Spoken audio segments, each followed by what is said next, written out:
Bayangkan, pria yang paling kamu cintai harus mendekam di penjara, tepat di hari kamu tahu bahwa ada nyawa baru di rahimmu. Demi melindunginya, kamu memilih pergi, bercerai, dan membesarkan anak itu sendirian dalam kemiskinan. Namun, 7 tahun kemudian, pria itu kembali bukan sebagai narapidana, melainkan sebagai CEO penguasa kota yang siap menuntut balas atau menuntut kembali cintanya. Selamat datang di channel ini. Hari ini, kita akan menyelami sebuah kisah tentang pengorbanan, kesalahpahaman, dan takdir yang tak terduga. Sebelum kita masuk ke dalam ceritanya, pastikan kalian sudah menekan tombol subscribe, klik lonceng notifikasinya, dan berikan like untuk mendukung channel ini agar kami bisa terus berbagi kisah inspiratif setiap harinya. Mari kita mulai. Malam itu, Jakarta diguyur hujan deras yang seolah menjadi pertanda buruk bagi rumah tangga Maya dan Aris. Di ruang tamu apartemen kecil mereka yang hangat, Maya sedang menggenggam sebuah benda kecil dengan tangan gemetar. Sebuah alat tes kehamilan yang menunjukkan 2 garis merah yang sangat jelas. Air mata bahagia mengalir di pipinya. Ia tidak sabar menunggu Aris pulang untuk merayakan berita bahwa setelah 3 tahun menanti, akhirnya ada nyawa yang tumbuh di rahimnya. Namun, kebahagiaan itu hanya bertahan beberapa menit. Tepat saat Maya mendengar suara kunci pintu terbuka, bukan senyum Aris yang menyambutnya, melainkan debuman pintu yang keras dan langkah kaki yang terburu-buru. Aris masuk dengan kemeja yang berantakan dan wajah pucat pasi. Di belakangnya, beberapa pria berseragam polisi masuk dengan surat perintah penggeledahan. "Aris, ada apa ini?" tanya Maya dengan suara bergetar, mencoba menyembunyikan alat tes kehamilan itu di balik punggungnya. Aris tidak menjawab. Ia hanya menatap Maya dengan tatapan penuh keputusasaan. Polisi menyatakan bahwa Aris terlibat dalam skema penggelapan dana sebesar puluhan miliar rupiah di perusahaan tempatnya bekerja. Aris dijebak oleh rekan bisnisnya sendiri, namun semua bukti digital dan dokumen fisik mengarah tepat ke arahnya. Aris dipaksa menyerah tanpa sempat menjelaskan apapun. Malam itu juga, Aris dibawa ke kantor polisi. Maya terjatuh di lantai yang dingin, menangis sesedu-sedu sambil memeluk perutnya. Di tengah kekacauan itu, ponselnya berdering.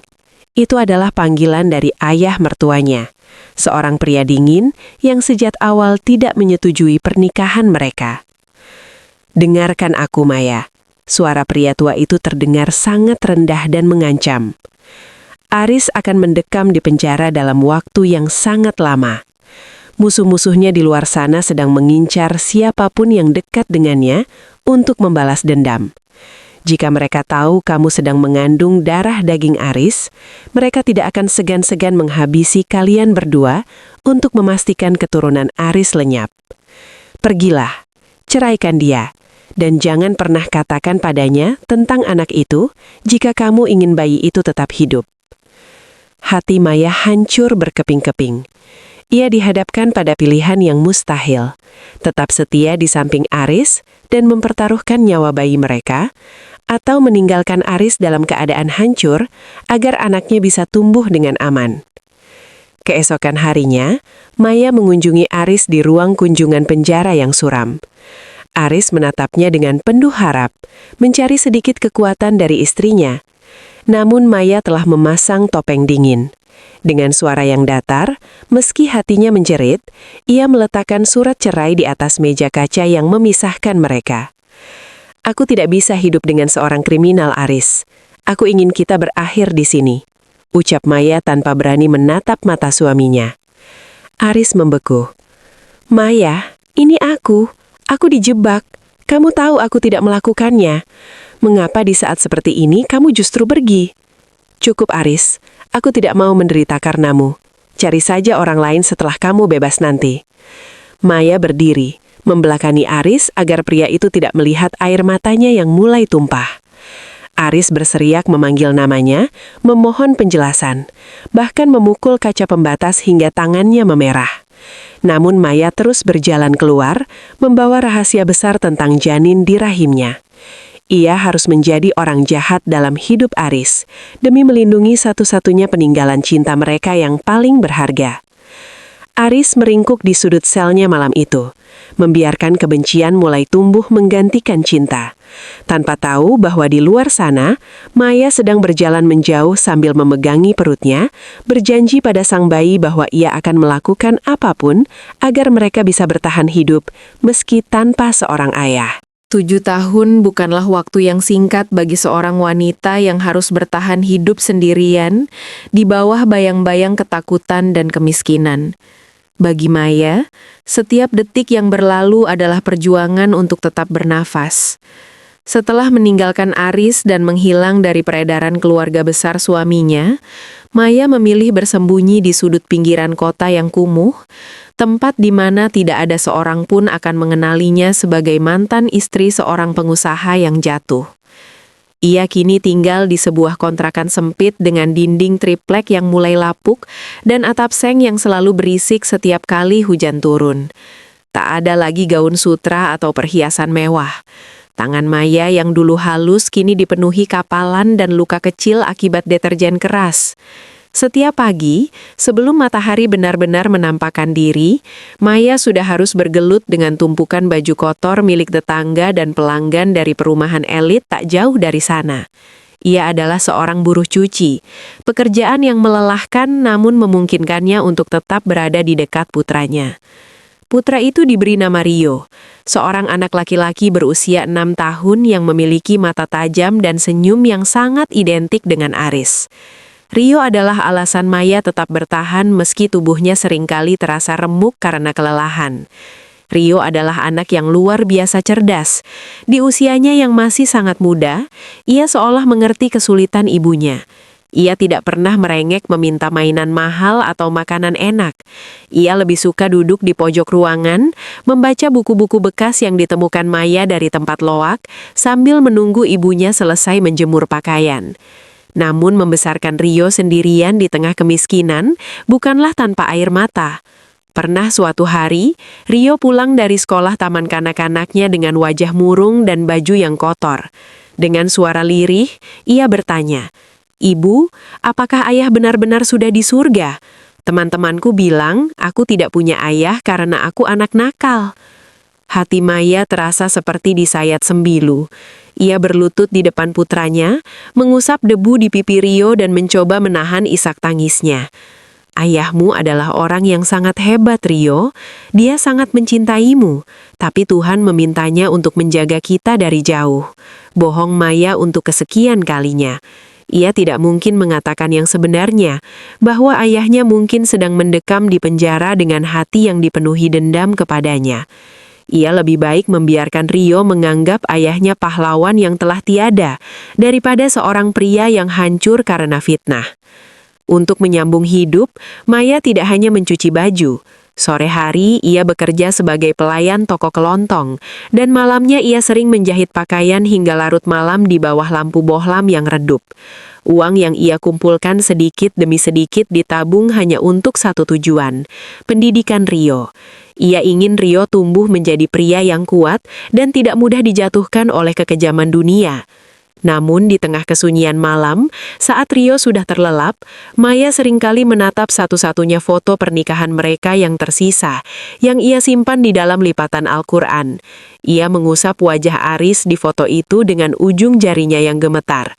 "Maafkan aku, Aris. Aku terpaksa melakukannya. Aku tidak peduli jika kamu membenciku selamanya, asalkan darah dagingmu tumbuh dengan selamat," bisiknya dalam tangis yang terendam bantal. Maya tidak menyangka bahwa di saat ia merasa sudah cukup terbiasa dengan penderitaannya, roda takdir mulai berputar kembali. Di tempat lain, di balik tembok beton yang dingin, seorang pria baru saja melangkah keluar dengan setelan jas hitam yang sempurna, menatap langit dengan mata sedingin es, siap mencari jawaban atas pengkhianatan yang selama ini membakar jiwanya. Dunia bisnis ibu kota diguncang oleh sebuah fenomena yang tak masuk akal. Sebuah perusahaan raksasa baru bernama Pratama Group muncul ke permukaan seperti badai yang menghancurkan segala dominasi lama.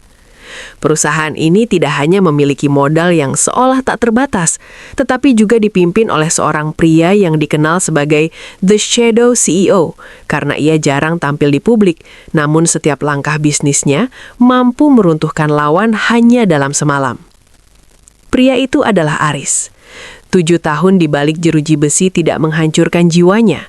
Justru penjara menjadi sekolah paling keras yang membentuknya menjadi predator. Di dalam sana, ia tidak hanya merenungi nasib, tetapi menggunakan kecerdasannya untuk membantu seorang narapidana kelas kakap yang ternyata adalah seorang taipan bisnis yang dikhianati keluarganya. Sebagai imbalan atas perlindungan dan strategi hukum yang Aris berikan, sang taipan mewariskan jaringan bisnis dan modal besar kepadanya saat mereka bebas. Kini, Aris berdiri di lantai paling atas gedung pencakar langit miliknya. Ia tidak lagi mengenakan seragam penjara yang kasar, melainkan setelan jas custom-made seharga ratusan juta rupiah yang membungkus tubuh tegapnya. Wajahnya yang dulu penuh kehangatan kini telah mengeras seperti pahatan batu granit. Matanya yang tajam menatap ke bawah, ke arah jalanan kota yang sibuk, seolah sedang mengamati bidak-bidak catur yang siap ia gerakan. Tuan, semua dokumen akuisisi sudah selesai. Hari ini kita resmi menjadi pemilik tunggal atas lahan dan pusat perbelanjaan di sektor selatan, ucap sekretaris pribadinya dengan penuh hormat. Aris hanya mengangguk kecil. Sektor selatan, itu adalah wilayah di mana catatan terakhir menunjukkan jejak maya sebelum wanita itu menghilang bak di telan bumi. Sudah ada kabar tentang dia? Tanya Aris dengan suara bariton yang rendah namun penuh penekanan. Setiap kali ia menyebut kata dia, ada kilatan emosi yang rumit di matanya, perpaduan antara rindu yang mencekik dan dendam yang membara. Belum, Tuan. Sepertinya wanita itu dengan sengaja menghapus semua jejak digital dan identitasnya. Namun tim kami sedang menyisir setiap sudut pemukiman di wilayah akuisisi baru kita, jawab sang sekretaris. Aris memutar gelas whisky di tangannya, membiarkan es batu berdenting di dinding kaca. Dalam pikirannya, ia terus memutar ulang memori hari di mana Maya melemparkan surat cerai ke wajahnya di penjara. Aris teringat rasa sakit yang lebih hebat dari siksaan fisik manapun, rasa dikhianati oleh satu-satunya orang yang ia percayai. Selama 7 tahun, kebencian itu adalah bahan bakarnya untuk bangkit. Ia ingin menunjukkan pada Maya bahwa pria yang ia buang dulu kini telah menjadi raja. Ia ingin melihat wajah penyesalan Maya saat menyadari bahwa ia telah membuang berlian demi ketakutannya sendiri. Namun, di balik masker balas dendamnya, ada satu pertanyaan yang selalu menghantuinya setiap malam. Mengapa? Mengapa wanita selembut Maya bisa berubah begitu dingin dalam semalam? Apakah benar uang bisa mengubah segalanya? Aris tidak tahu bahwa kepulangannya ini bukan sekedar untuk merebut kembali harga dirinya. Ia kembali untuk menghancurkan semua orang yang pernah menjebaknya, termasuk membersihkan namanya dari fitnah masa lalu yang kini sudah ia buktikan kebohongannya di pengadilan tinggi secara tertutup. Cari terus, jangan biarkan satu gang pun terlewat, perintah Aris dingin. Aku ingin dia melihat siapa aku sekarang. Aku ingin dia tahu bahwa tidak ada tempat bersembunyi di kota ini yang tidak bisa aku jangkau. Langkah pertama dari pembalasan dendamnya bermula dengan akuisisi besar-besaran di wilayah pinggiran. Aris sengaja membeli gedung-gedung tua dan area komersial di sana, tanpa menyadari bahwa di salah satu toko kelontong kecil di bawah naungan perusahaannya yang baru, seorang wanita yang ia cari sedang bekerja keras mengusap keringat, dan seorang anak laki-laki yang memiliki mata persis seperti miliknya sedang menggambar wajah ayahnya di atas kertas bekas. Takdir sedang menyiapkan panggung pertemuan yang akan mengguncangkan pondasi hidup mereka berdua. Sang raja telah pulang dan ia tidak berniat untuk memberi ampun. Sore itu, langit Jakarta berwarna oranye kemerahan, memberikan kesan dramatis pada deretan gedung tua yang baru saja dibeli oleh Pratama Group. Aris turun dari mobil Rolls-Royce hitamnya, dikawal oleh beberapa pengawal berjas rapi. Ia sedang meninjau salah satu area pasar tradisional yang rencananya akan ia ubah menjadi pusat bisnis modern.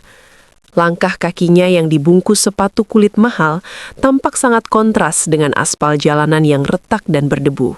Tiba-tiba, perhatian Aris teralihkan oleh sebuah bola plastik yang menggelinding tepat ke arah kakinya. Ia berhenti melangkah. Tak jauh dari sana, seorang anak laki-laki berlari terburu-buru untuk mengambil bola itu. Anak itu memakai kaos oblong yang sudah pudar warnanya, namun wajahnya sangat bersih. Saat anak itu mendongak untuk meminta maaf, nafas Aris seolah terhenti. Ia terpaku. Ia tidak melihat seorang anak kecil biasa. Ia merasa seperti sedang melihat cermin masa kecilnya sendiri. Bentuk rahang itu, sorot mata yang tajam namun polos, hingga cara anak itu berdiri, semuanya sangat familiar.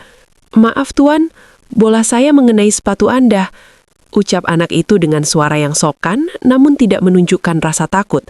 Sebuah keberanian yang jarang ditemukan pada anak seusianya saat berhadapan dengan pria sedominan Aris. "Namamu siapa?" tanya Aris yang suaranya biasanya dingin, mendadak serak karena gejolak emosi yang tak bisa ia jelaskan. "Nama saya Rio, Tuan," jawab anak itu sambil tersenyum tipis. Tepat saat itu, jantung Aris berdegup kencang.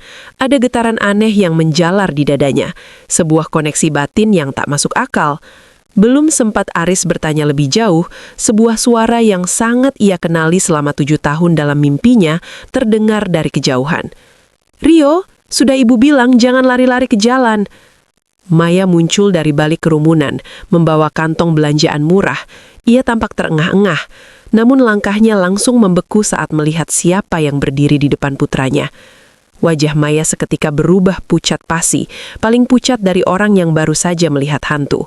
Seluruh tubuhnya gemetar hebat, dan kantong plastik di tangannya jatuh begitu saja hingga isinya berserakan di tanah. "Aris!" bisik Maya, suaranya nyaris hilang ditelan bising kendaraan. Aris memutar tubuhnya perlahan, matanya yang tajam mengunci pandangan Maya. Ketegangan di antara mereka begitu pekat, seolah oksigen di sekitar mereka mendadak hilang. Aris menatap Maya dari ujung kepala hingga ujung kaki, melihat wanita yang dulu sangat ia puja, kini tampil begitu sederhana, tampak lelah namun tetap memiliki kecantikan yang tak bisa pudar oleh kemiskinan. "Jadi begini cara kamu hidup setelah meninggalkanku?" tanya Aris dengan nada sinis yang penuh luka. "Di tempat kumuh ini, dengan anak ini?" Maya langsung menarik Rio ke belakang punggungnya, sebuah gerakan protektif yang instingtif. Ketakutan terbesar dalam hidupnya akhirnya menjadi kenyataan. "Dia bukan urusanmu, Aris. Tolong pergi dari sini.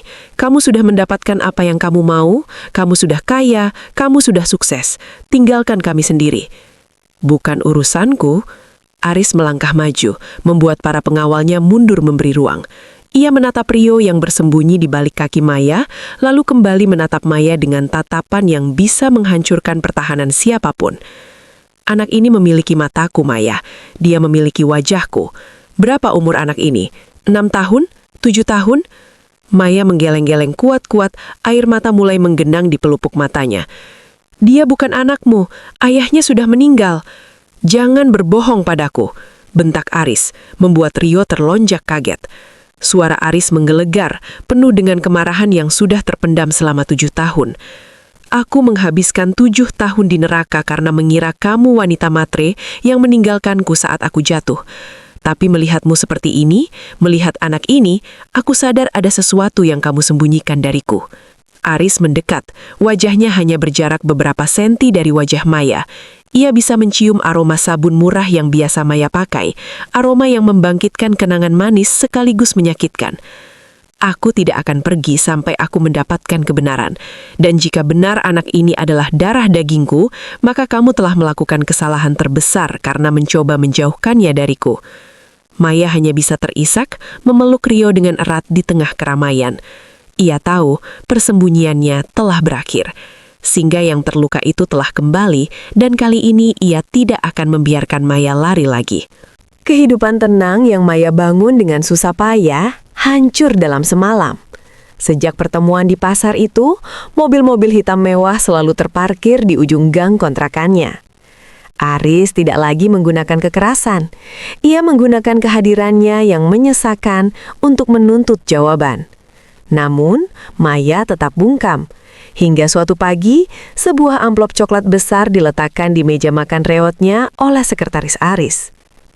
Isinya adalah hasil tes DNA yang diambil Aris dari sampel rambut Rio saat pertemuan pertama mereka, beserta laporan investigasi menyeluruh tentang kehidupan Maya selama 7 tahun terakhir. 1 jam kemudian, pintu kontrakan Maya ditendang terbuka. Aris masuk dengan napas memburu, memegang laporan itu dengan tangan yang gemetar. Bukan kemarahan yang terpancar dari wajahnya kali ini, melainkan kehancuran yang amat dalam. "Kenapa, Maya?" Suara Aris pecah. "Aku sudah membaca semuanya. Aku sudah menangkap orang-orang yang dulu menjebakku, dan mereka mengakui segalanya. Mereka mengancammu, bukan? Ayahku, dia mengancam akan melenyapkan bayi di rahimmu jika kamu meninggalkanku." Maya tertegun. Bahunya rosot. Pertahanannya yang sekeras baja selama 7 tahun runtuh seketika. Ia jatuh duduk di kursi kayu, menutupi wajahnya dengan kedua tangan, dan tangisnya pecah. Tangis yang telah ia tahan selama ribuan malam. "Mereka sangat berkuasa, Aris," isak Maya di sela tangisnya. "Dulu kamu tidak punya apa-apa di penjara. Jika aku tetap bersamamu, mereka akan mencelakai Rio. Aku lebih baik dibencimu seumur hidup daripada melihat anak kita terluka. Aku harus menjadi alasanmu untuk membenci, agar kamu punya kekuatan untuk bertahan hidup dan tidak mencariku." Aris berlutut di depan Maya, di atas lantai semen yang kasar. Pria yang baru saja dinobatkan sebagai penguasa ekonomi kota itu, kini bersimpuh di kaki seorang buruh cuci. Ia menarik tangan Maya dan mencium telapak tangannya yang kasar dengan penuh penyesalan. "Maafkan aku, demi Tuhan, maafkan aku. Selama ini aku mengutuk namamu setiap malam di sel penjara. Aku mengira kamu meninggalkan aku demi kemewahan orang lain, padahal kamu menderita di sini untuk menjaga satu-satunya hal yang paling berharga bagiku." Rio yang sedari tadi mengintip dari balik tirai kamar, berjalan keluar dengan ragu. Ia menatap pria gagah yang sedang menangis di depan ibunya. Aris menoleh, menatap putranya dengan pandangan yang kini penuh cinta yang tak terbendung. Ia merentangkan tangannya, dan setelah keraguan sesaat, Rio berlari ke pelukan ayahnya. Untuk pertama kalinya, keluarga yang terkoyak oleh fitnah dan ketakutan itu bersatu dalam sebuah pelukan yang menyesakan dada. Aris tidak membuang waktu. Hari itu juga, ia memboyong Maya dan Rio keluar dari lingkungan kumuh tersebut. Namun, ia tidak membawa mereka ke sebuah rumah biasa. Ia membawa mereka ke kediaman megah yang telah ia persiapkan. Sebuah rumah yang ia beli dengan nama Maya sejak ia pertama kali bebas. Seolah secara bawah sadar, ia tahu bahwa ia akan menemukan mereka kembali. Pengejaran Aris berakhir bukan dengan penaklukan, melainkan dengan penebusan. Ia membersihkan nama Maya di hadapan publik, mengungkap semua kekejaman musuh bisnis dan keluarganya yang dulu mengancam istrinya. Aris membuktikan bahwa cinta yang sejati tidak hanya tentang kebersamaan dalam suka, tetapi tentang kesediaan untuk melepaskan demi keselamatan dan kesanggupan untuk mengejar demi keadilan. Di taman belakang rumah baru mereka, Aris berdiri memperhatikan Rio yang sedang bermain bola dengan ceria. Maya menghampirinya, mengenakan pakaian yang layak, namun dengan binar mata yang sama dengan Maya yang ia cintai 10 tahun lalu. "Kita kehilangan 7 tahun, Maya," ucap Aris sambil merangkul pundak istrinya. "Tapi aku punya sisa hidupku untuk memastikan bahwa tidak akan ada lagi air mata di wajahmu. Aku bukan lagi pria lemah yang bisa dijebak. Aku adalah pelindungmu, dan mulai sekarang dunia akan tahu bahwa kamu adalah ratu di kerajaan yang aku bangun dari nol." Kisah ini mengingatkan kita bahwa seringkali orang yang kita anggap meninggalkan kita adalah orang yang justru paling besar pengorbanannya untuk menyelamatkan kita. Jangan pernah cepat menghakimi tanpa tahu beban apa yang sedang dipikul seseorang di pundaknya. Cinta sejati tidak akan pernah tersesat. Ia akan selalu menemukan jalan pulang sejauh apapun ia pergi. Terima kasih sudah mengikuti kisah perjalanan Maya dan Aris hingga akhir. Jika cerita ini menyentuh hati kalian, silakan bagikan ke orang-orang tersayang. Jangan lupa tinggalkan komentar tentang bagian mana yang paling membuat kalian terharu. Sampai jumpa di video menarik lainnya. Tetaplah menebar kebaikan dan sampai jumpa.